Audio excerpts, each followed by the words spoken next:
ভয়াবহ ভাইরাল জ্বরে ঢাকায় হাসপাতাল জুড়ে ভিড়। ডেঙ্গু নয়, এবার অজানা ধরনের ভাইরাল জ্বর ছড়িয়ে পড়েছে ঢাকায়। প্রতিদিন শত শত রোগী ভর্তি হচ্ছে, বিশেষ করে শিশু ও বয়স্করা বেশি আক্রান্ত। হাসপাতালগুলোতে জায়গার অভাব, অনেকে চিকিৎসা না পেয়ে ফিরে যাচ্ছে। ডাক্তাররা বলছে ভাইরাল জ্বরটি অন্যরকম, সাবধান হন।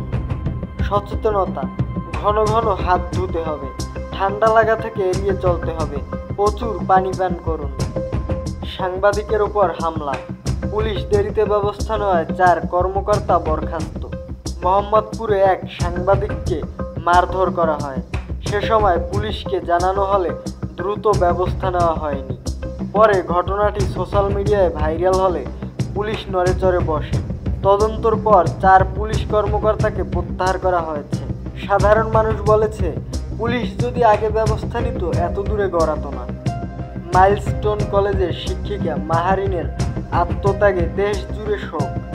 বিমান দুর্ঘটনার সময় শিক্ষিকা মাহারিন চৌধুরী তার ছাত্রছাত্রীদের বাঁচাতে গিয়ে প্রাণ হারান। তিনি নিজের জীবনকে গুরুত্ব না দিয়ে শিশুদের আগুন থেকে দূরে ঠেলে দেন।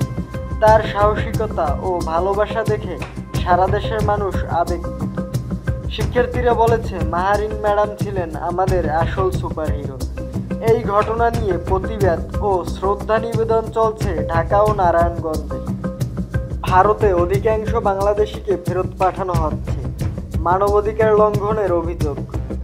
ভারত থেকে শত শত বাংলাদেশিকে আইনি প্রক্রিয়া ছাড়াই ফেরত পাঠানো হচ্ছে। আন্তর্জাতিক মানবাধিকার সংস্থা HRW জানিয়েছে, এটি নিয়ম বহির্ভূত এবং মানবাধিকার লঙ্ঘন।